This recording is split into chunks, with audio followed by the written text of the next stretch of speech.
കേരളത്തിൻ്റെ മുക്കിലും മൂലയിലും വന്നെത്തിയിരിക്കുന്ന അതിഥി തൊഴിലാളികളെ കാണുമ്പോൾ നമ്മളിൽ ചിലരെങ്കിലും പറയുന്ന ഒരു കാര്യമുണ്ട്. മലയാളികൾക്ക് പൊതുവെ പണിയെടുക്കാൻ മടിയായിരിക്കുന്നു. പുതിയ തലമുറയിലെ ആരും തന്നെ ഇത്തരം പണികൾക്ക് തയ്യാറാകുന്നില്ല. ഇത് ശരിയാണോ? അല്ലെങ്കിൽ മറ്റെന്തെങ്കിലും പോസിറ്റീവായ കാരണങ്ങൾ ഇതിൻ്റെ പിന്നിലുണ്ടോ? ഒരു തുടക്കക്കാരനായ യൂട്യൂബർ എന്ന നിലയ്ക്ക് എൻ്റെ പ്രസൻറ്റേഷൻ ചിലപ്പോൾ മോശമായിട്ടുണ്ടാകാം. എങ്കിലും ഈ വീഡിയോ നിങ്ങൾ അവസാനം വരെ കാണാൻ ശ്രമിക്കും. ഞാൻ പറയുന്നത് തെറ്റാണെങ്കിലും ശരിയാണെങ്കിലും നിങ്ങളുടെ അഭിപ്രായങ്ങൾ കമൻറ്റ് ബോക്സിൽ രേഖപ്പെടുത്താൻ മറക്കരുത്. ഇഷ്ടപ്പെട്ടാൽ ഒരു ലൈക്ക് അടിക്കുക. സബ്സ്ക്രൈബ് ചെയ്തിട്ടില്ലെങ്കിൽ സബ്സ്ക്രൈബ് ചെയ്യാൻ മറക്കരുത്. നമ്മുടെ നാട്ടിലെ നിർമ്മാണ മേഖലയും കൃഷിയിടങ്ങളും അന്യസംസ്ഥാന തൊഴിലാളികൾ കയ്യേറിയത് നമ്മൾ മലയാളികൾ മടിയന്മാരായതുകൊണ്ടാണ് എന്ന് നിങ്ങൾ വിചാരിക്കുന്നുണ്ടെങ്കിൽ അതൊരു തെറ്റാണ്. യഥാർത്ഥത്തിൽ മലയാളികൾ ആ പഴയ തൊഴിലിടങ്ങളെ ഉപേക്ഷിക്കുകയാണ്.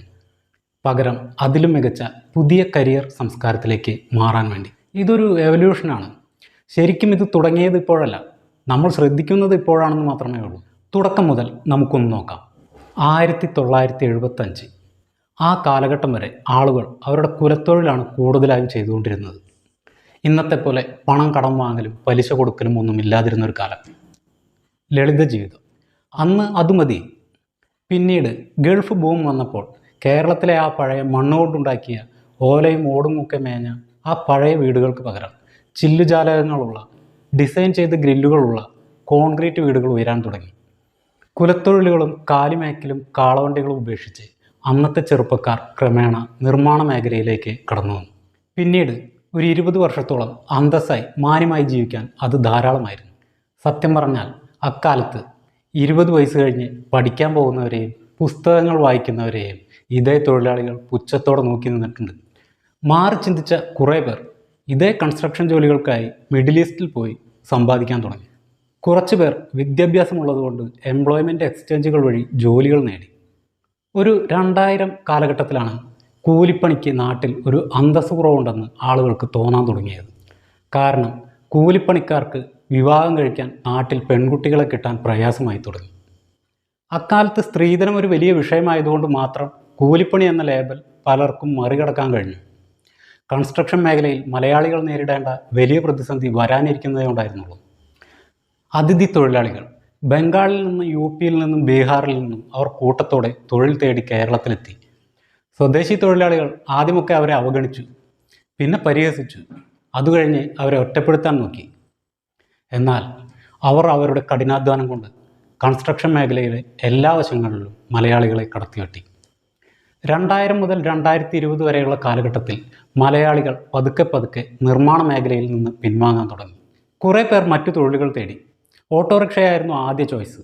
കൃത്യസമയത്ത് ടാറ്റ വെള്ളിമൂങ്ങ ഇറക്കിയപ്പോൾ കുറേ പേർ ഡ്രൈവർമാരായി.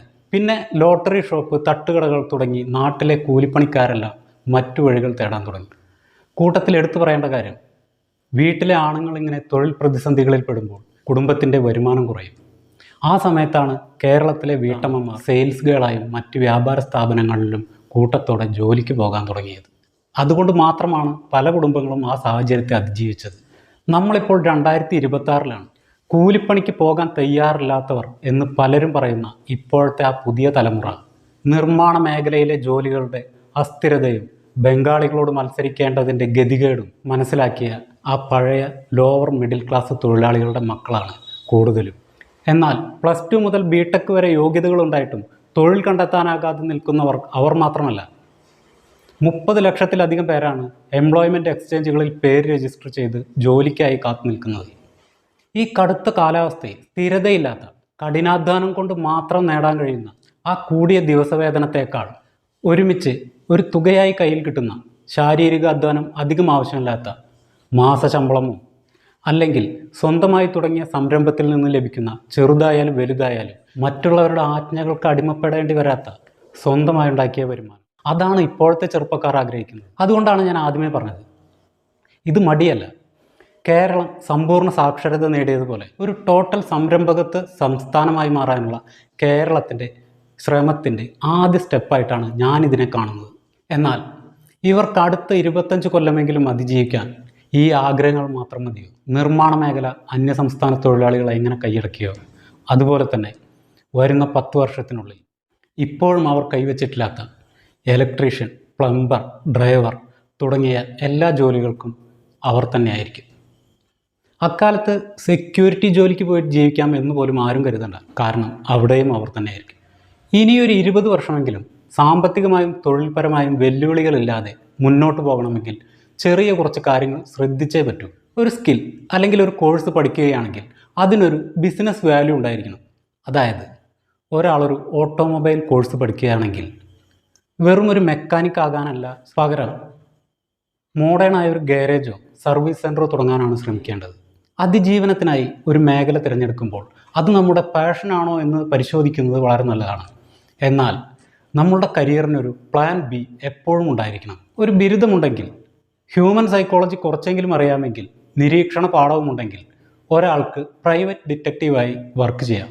ഒരു ബിടെക് എഞ്ചിനീയർ ആണെങ്കിലും NSEയുടെ ഒരു ചെറിയ പരീക്ഷ പാസ്സായാൽ, സ്റ്റോക്ക് മാർക്കറ്റിൽ ഇൻട്രസ്റ്റ് ഉണ്ടെങ്കിൽ ഏതെങ്കിലും ഒരു സ്റ്റോക്ക് ബ്രോക്കറുടെ സബ് ഏജൻസി എടുക്കാൻ കഴിയും.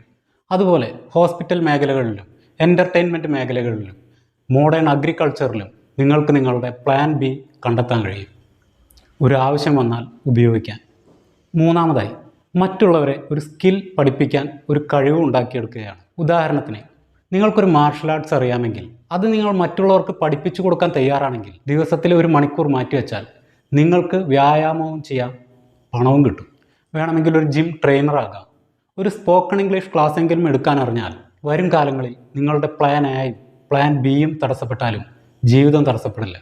ഇതെല്ലാം നടക്കണമെങ്കിൽ വീട്ടിൽ പേരൻസിൻ്റെ സപ്പോർട്ടാണ് ആദ്യം വേണ്ടത്. നിങ്ങളുടെ മക്കൾക്ക് ഒരു ആശയം വീട്ടിൽ വന്ന് നിങ്ങളോട് പറയാൻ കഴിയണം, നിങ്ങൾക്കത് മനസ്സിലാക്കാൻ കഴിയണം. നമ്മുടെ നാട്ടിലെ പേരൻസിൻ്റെ ഏറ്റവും വലിയ പ്രശ്നം എന്താണെന്ന് അറിയാം? അവർ മക്കളുടെ കാര്യങ്ങൾക്കായി ഉപദേശം തേടുന്നത് അവരുടെ അതേ ചിന്താഗതിക്കാരായ ആളുകളോടാണ്. അതുകൊണ്ട് ക്രിയേറ്റീവായ ഒരു മറുപടി കിട്ടില്ല. ഇവർ പറയുന്നത് തന്നെ അവരും സമ്മതിക്കും. പുതിയ വഴികളുമില്ല, വളർച്ചയുമില്ല. പെൺകുട്ടികളുടെ വളർച്ചയിൽ അമ്മമാർക്ക് എത്രത്തോളം പ്രാധാന്യമുണ്ടെന്ന് നമുക്ക് എല്ലാവർക്കും അറിയാം. അതുപോലെ ഒരു ആൺകുട്ടിയുടെ വളർച്ചയിൽ ഒരച്ഛൻ്റെ സാമീപ്യവും ഇടപെടലുകളും വളരെ പ്രാധാന്യമുള്ള ഒരു കാര്യമാണ്. അതവരെ വഴക്ക് പറയാനല്ല, മറ്റുള്ളവരുമായി കമ്പയർ ചെയ്യാനല്ല, അവരുടെ ചിന്തകളെ മനസ്സിലാക്കാൻ, അവരുടെ ഉത്തരവാദിത്തങ്ങളെപ്പറ്റി പറഞ്ഞു കൊടുക്കാൻ, അവർക്ക് തെറ്റുകൾ പറ്റുമ്പോൾ തിരുത്തി കൊടുക്കാൻ. അതിനെ ഒരച്ഛനോളം മറ്റാർക്കും കഴിയില്ല. മക്കളുടെ മാനസിക വളർച്ചാ കാലഘട്ടത്തിൽ അവരുടെ കൂടെ ഇല്ലാതെ അവരുടെ 20കളിൽ വന്ന് അവരെ ഉപദേശിക്കാനോ അവരുടെ മേൽ തങ്ങളുടെ നിർദ്ദേശങ്ങൾ അടിച്ചേൽപ്പിക്കാനോ ശ്രമിക്കുന്നത് വിപരീത ഫലം മാത്രമേ ഉണ്ടാക്കൂ. ഒരു 12 വയസ്സ് മുതലെങ്കിലും അവരോട് നന്നായി കമ്മ്യൂണിക്കേറ്റ് ചെയ്യാൻ തുടങ്ങണം. വീട്ടിലെ ചില കാര്യങ്ങൾക്ക് അവരോട് അഭിപ്രായം ചോദിക്കണം. അവരോട് സൗഹൃദപരമായി ഇടപെടുമ്പോൾ തന്നെ അവരുടെ തെറ്റുകൾക്ക് തിരുത്തലുകളും കൊടുക്കണം.